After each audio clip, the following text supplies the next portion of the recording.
नमस्कार दोस्तों, मैं आपका भाई सिद्धार्थ सक्सेना एक बार पुनः आप सभी का अपने इस चैनल पर स्वागत करता हूं। तो उम्मीद करता हूं आप सभी लोग स्वस्थ होंगे, अच्छे होंगे और अपनी पढ़ाई को बहुत अच्छे तरीके से कर रहे होंगे। दोस्तों, आज थोड़ा टाइम निकाल कर मैं आपके लिए एक वीडियो लेकर आया हूं। वैसे इसमें कुछ खास स्ट्रैटेजी नहीं है, पर इसमें मैं आपको एक बात बताना चाहता हूँ कि सरकारी नौकरी की तैयारी हम क्यों करते हैं, क्या क्या दिक्कतें आती हैं सरकारी नौकरी की तैयारी करते समय। हमें हमेशा ऐसा लगता है कि क्या हमारा सिलेक्शन होगा कि नहीं होगा। और जैसे जो लोग सक्सेस हो जाते हैं, जैसे कि आपने देखा होगा कि बहुत सारे रिज़ल्ट आते हैं, तो कोई कहता है अरे यार उस लड़के की जॉब लग गई, रेलवे में लग गई, कोई हमारा दोस्त बैंक में लग जाता है, कोई यूपी ट्रिपल एस सी से लग गया, या फिर किसी का अपना बिजनेस होता है। मतलब सब लोग सक्सेस हो रहे होते हैं और हम लोग कर रहे होते हैं सिर्फ तैयारी। हम तो देते हैं अपने अटैम्प्ट कि कब हमारी जॉब लगेगी, कब हमारा वो दिन अच्छा आएगा कि हमारी जॉब लगे। उस इंतज़ार में हर एक बच्चा ना जाने अपने कितने दिन, कितने साल, कितने महीने खो देता है।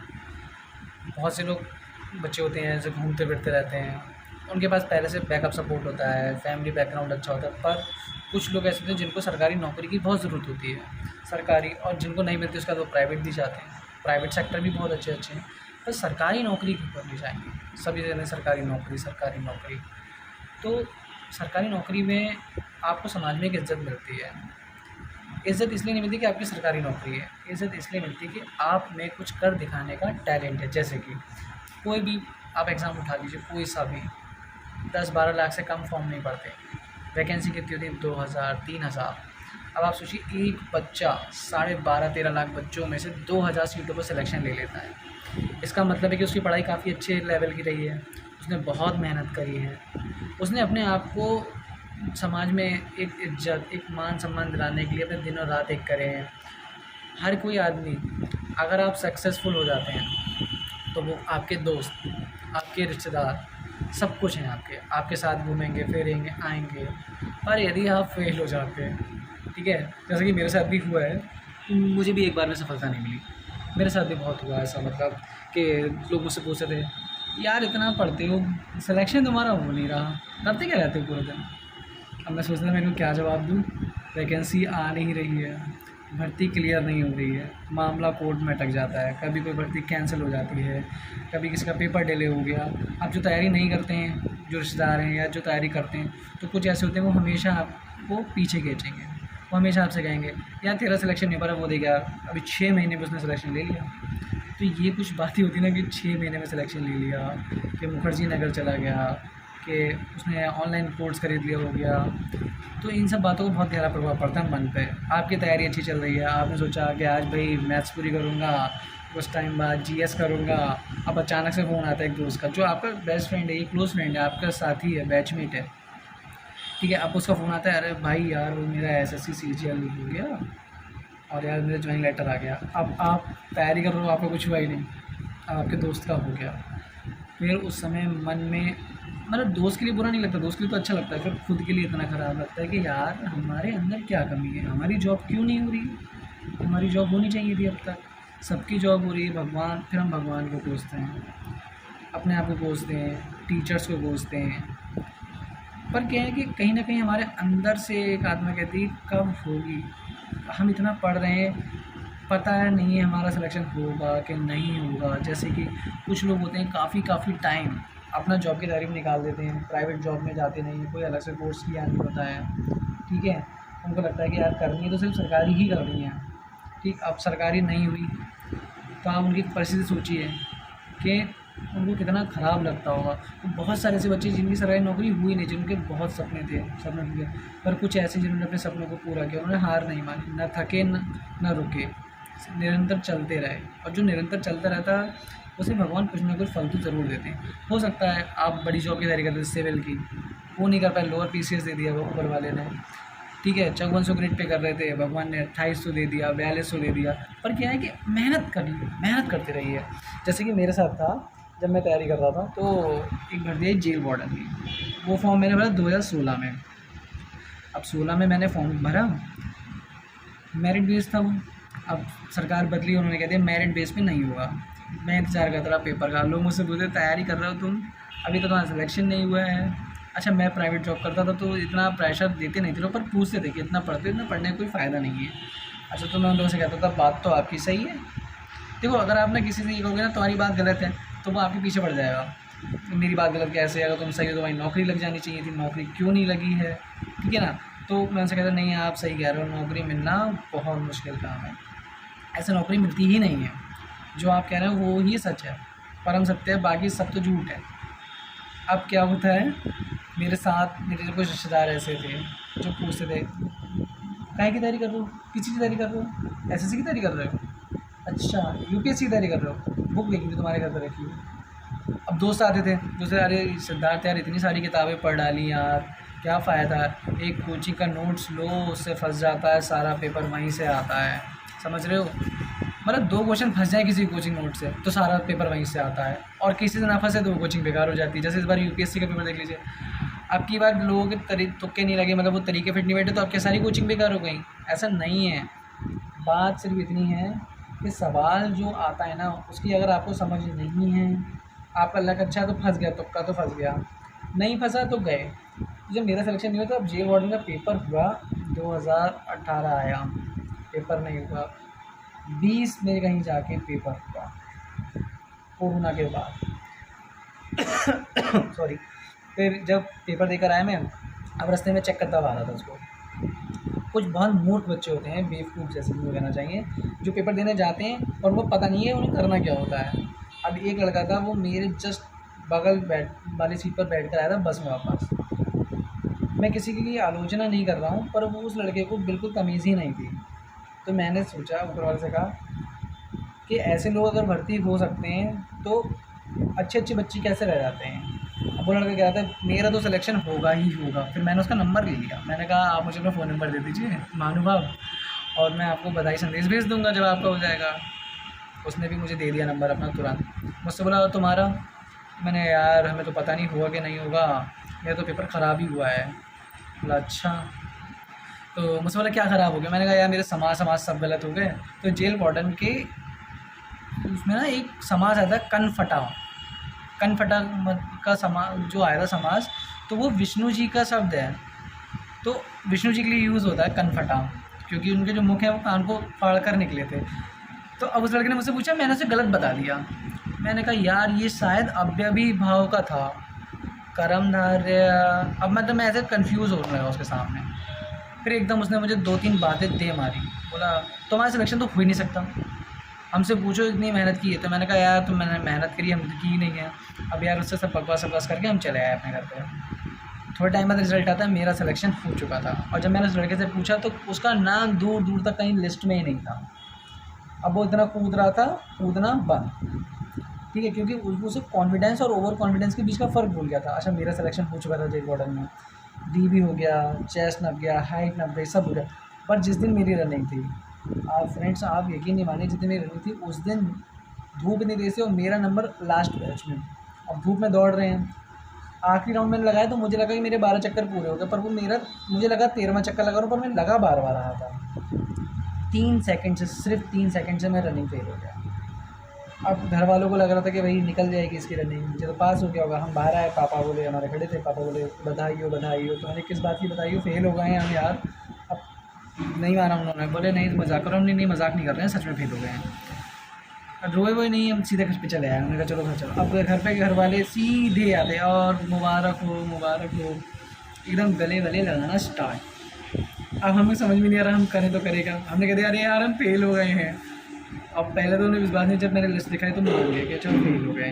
अच्छा इसी बीच मेरा एक फ्रेंड है अभिषेक, मतलब उसे मुझ पर बहुत भरोसा रहता है शुरू से ही कि भाई तेरी जॉब लग जाएगी, ऐसा वैसा, मतलब बचपन से दोस्त है। उसका फ़ोन आता है 2 घंटे बाद, और मेरी जान तुम्हारा सिलेक्शन हो गया, बहुत बहुत बधाई। जैसे दोस्तों कुछ वर्ड यूज़ कर लेते हैं, अब वो फ़ोन पे पूरा बधाई संदेश, रुकने की नाम ही नहीं ले रहा, नॉन स्टॉप गाड़ी, पूरी बधाई दे दी। और अब पार्टी कहाँ है, चल मैं तुझे पार्टी दूंगा। तो फिर जब मैंने फ़ोन पे चिका बेइज्जती करने के लिए फ़ोन किया, फेल हो गए हम, बोले अरे फेल हो गए हो, अरे तो कोई बात नहीं अगली बार पास हो जाओ फिर भी चलेंगे पार्टी करने। फिर वो घर आ गया, वो थोड़ा घबरा गया, डर गया मेरे से कि अब मैं चीखूँगा उस पर। तो मैं चीखा नहीं, मुझे लगा यार उसका प्यार है, उसने मुझे चलो फेल होने पर ही बधाई दी, फेल होने पर तो कोई नहीं देता, उसने दे दी। अब क्या हुआ, सब मुझसे क्या कह रहे थोड़े टाइम बाद, बेटा तैयारी छोड़ दो, कुछ जानने वाले दोस्त है और अच्छा तैयारी छोड़ दो, वो नहीं पाएगा सिलेक्शन, जॉब करो प्राइवेट, वापस अपनी है। मैं फार्मा में था तो सब कह रहे फार्मा ज्वाइन कर लो, मेडिकल रिप्रेजेंटेटिव बढ़िया थे तो। मैं ग्लैनमार्क कंपनी में था लास्ट, तो बोले ग्लैनमार्क ज्वाइन कर लूँ, तो मैंने कहा नहीं यार मुझे ज्वाइन नहीं करना, मैं नौकरी करना चाहता हूँ।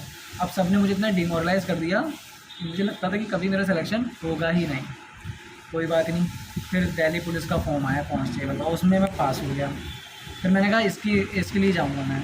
तो जुलाई में मेरी रेस थी और दिल्ली पुलिस वाला जो था मेरा, वो उसमें मेरी रेस तैयार हो गई थी, पर मेरी लॉन्ग जंप तैयार नहीं होती उस टाइम। अच्छा, फिर मैं सोचा लॉन्ग जंप देकर आ जाऊँगा, शायद तुक्का फिट बैठ जाए।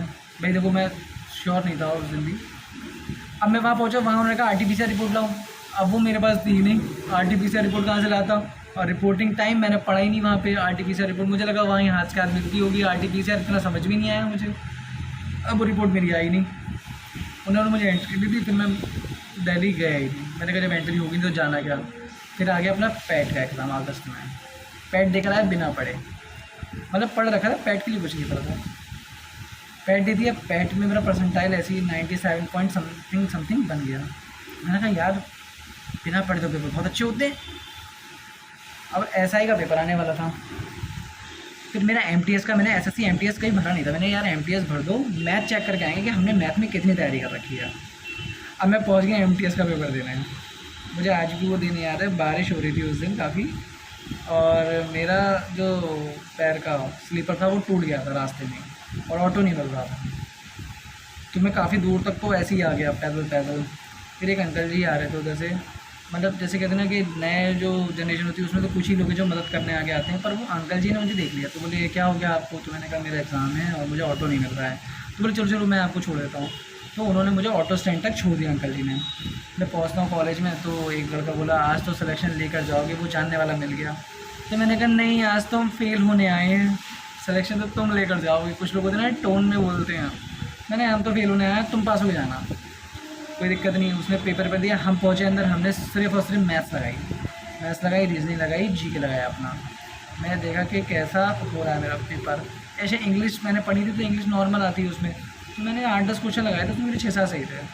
मुझे पता उसमें सिलेक्शन नहीं होना, क्योंकि मैं सिर्फ इसलिए गया था, एक फोबिया होता है जैसे एग्ज़ाम दो ना, पेपर हॉल में जाने से पहले दिल की धड़कन 100 से पार हो जाती है, लगता है धक धक धक धक धक धक, फेल ना हो जाए, घर वाले क्या कहेंगे, सर क्या कहेंगे, सारी चीज़ें एक साथ दिमाग में आती हैं। फेल हो जाएगा, फिर मैथ पढ़नी पड़ेगी, फिर करंट अफेयर, फिर पढ़ना मिस वर्ड कौन बनी, फिर पढ़ना के बाद की क्या नीति है, फिर पढ़ सब चीज़ें। अब वो फिर पढ़ तो दिमाग में चलता रहता है। तो मैंने कहा अगर एक बार पहले कोई छोटा एग्ज़ाम दे लूँगा तो दिमाग से डर दूर हो जाएगा। अच्छा, मेरा पेपर वो नवंबर में ही था, UPSI के 27 नवंबर को था। अब मैं अपना पेपर देने पहुँचा UPSI का, मेरा था 3rd शिफ्ट में। अब मैं पहुँच गया 1st शिफ्ट में, मुझे इतना डर लग रहा था दोस्तों, मैं पहले शिफ्ट में चला गया, कॉस्मोस में था मेरा। अब पेपर स्टार्ट हुआ, पहले शिफ्ट का छूटा, एक लड़की अंदर से आई रोती हुई, पापा पापा, और वो चिपके थे पापा से, बोले हम पास नहीं हो पाएंगे। बहुत टफ रीजनिंग आई थी, बहुत टफ थी। अब उन्हें बहुत टफ 3 बार बोल दिया। अब उनने बस 3 बार बोला तो बस मुझे लगा पता नहीं क्या हो गया। अब मैं उसके पास गया, मेरा BP डाउन हो गया उस लड़की को देख के, वो ऐसे रो रही थी। फिर एक लड़का आया, मैंने उससे कहा कि भाई कैसा भी हो, बहुत टफ आ रहा है। अच्छा, कुछ लड़के होते हैं र्यूमर भी क्रिएट करते हैं। अब क्या हुआ कि 3rd शिफ्ट वाले कुछ लड़के थे, उसमें एक लड़का था उत्तम, वो आज ही मेरा दोस्त है। अब उसने देख लिया कि ये जो लड़का खड़ा है सिद्धार्थ का BP डाउन हो रहा है, वो मुझे पकड़ कर वहाँ से ले आया। बोला नहीं पेपर जाने से पहले ऐसी बातें नहीं करते हैं, ना सोचते हैं, तुम चिल मारो, तुम रहो वहीं पे आराम से मेरे साथ खड़े रहो, और तुम अपनी तैयारी करो, करके आए हो तो होगा, और नहीं होना होगा तो नहीं होगा, भगवान पे छोड़ दो, अपना बेस्ट देना। मैंने ठीक। अब 2nd शिफ्ट शुरू हो गई दोस्तों। अब 2nd शिफ्ट वाले निकली, वो कह रहे मैथ टफ थी और GK टफ था। तो मैंने कहा आप 3rd शिफ्ट तो सबसे ज़्यादा कठिन होती है। अब मैं पहुँचा, जब मैं बाहर नहीं ना तो भी कुछ बच्चे जो तैयारी करके नया थे वो कह रहे बहुत टफ था, और जब मैं अंदर मुझे लगा पेपर बहुत अच्छा था। अगर मैं थोड़ा पेशेंस और रखता तो इसके और अच्छा कर सकता था।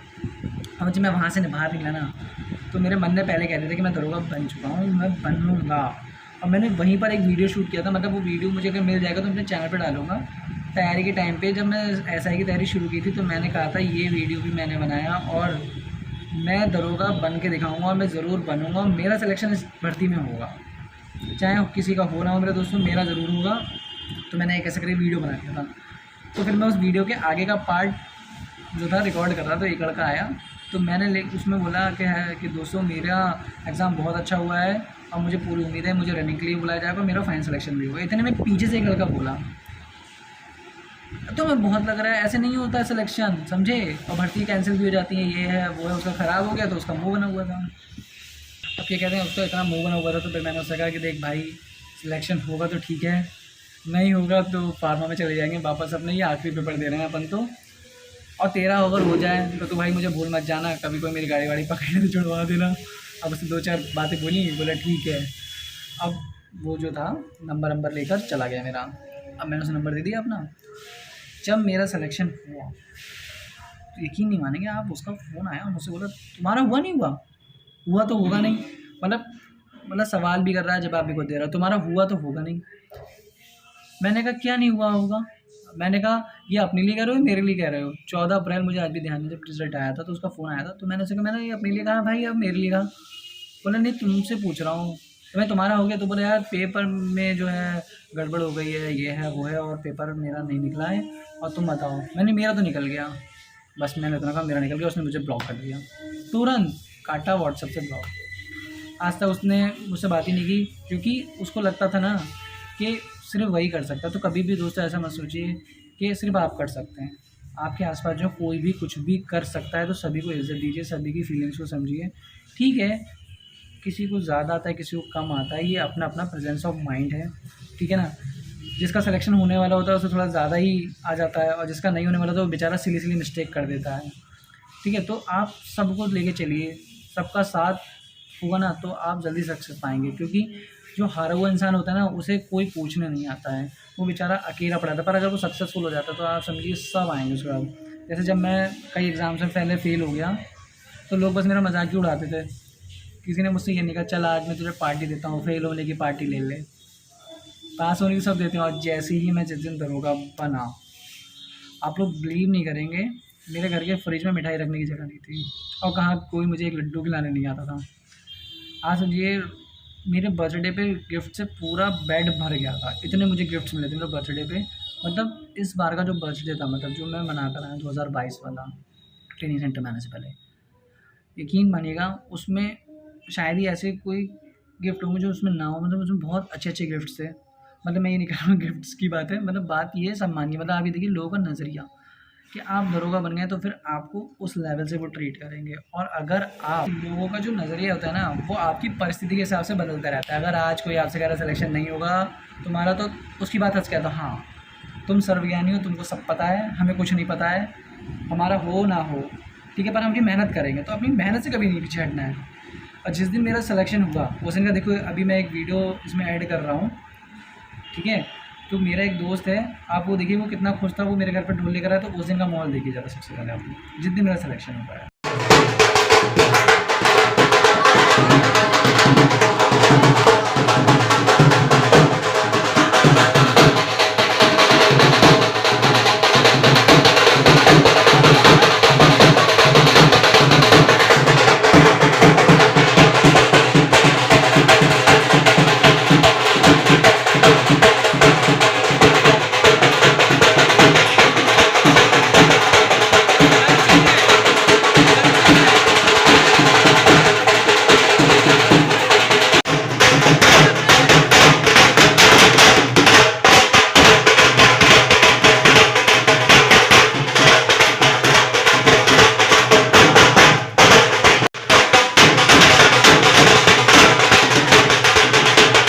उस घर का माहौल देखा आपने, कितना अच्छा हो रखा था, मतलब ढोल बज रहा है, सब आ रहे हैं रिश्तेदार। तो मैं ये सोच रहा था कि यार कामयाबी के सभी मित्र होते हैं, और सफलता जो होती है, सफलता के सभी साथी हैं, और असफलताएं अनाथ होती हैं। अगर आप फेलियर हैं तो आपको अकेले ही झेलना पड़ेगा सारा दुख दर्द। और अगर आप सफल हो जाते हैं तो फिर आप सोचिए आपको रोज पार्टी और सब कुछ आपको मिलेगा। तो कभी भी होप को लूज मत कीजिए। आपने कहा तैयारी अच्छे से की है तो सिलेक्शन ज़रूर होगा, ठीक है ना। और आपके नसीब में जो कुर्सी लिखी है, जहाँ आपको बैठना होगा, वहाँ आपका नसीब आपको हाथ पकड़े खुद ब खुद ले जाएगा। अपनी मेहनत करते रहिए, पढ़ाई को कभी मत रोकिए, जो होगा अच्छा होगा, ठीक है। साथ ही साथ मैं इसके साथ आपसे विदा लेता हूँ। मिलते हैं हमारे अगली वीडियो में, क्योंकि अभी मुझे भी अपनी ड्यूटी पर जाना है। कावड़ यात्रा में हमारी ड्यूटी लगी है। इसी बीच मैंने कुछ समय आप लोगों के लिए निकाला था। बाकी यदि आप सभी कोई क्वायरी हो तो आप मुझे बताइएगा और आगे मैं उस पर वीडियो लाता रहूँगा। और इस वीडियो में अगर आपको कुछ कमी लगी हो तो कमेंट करके मुझे ज़रूर बताएँ। जय हिंद, जय भारत।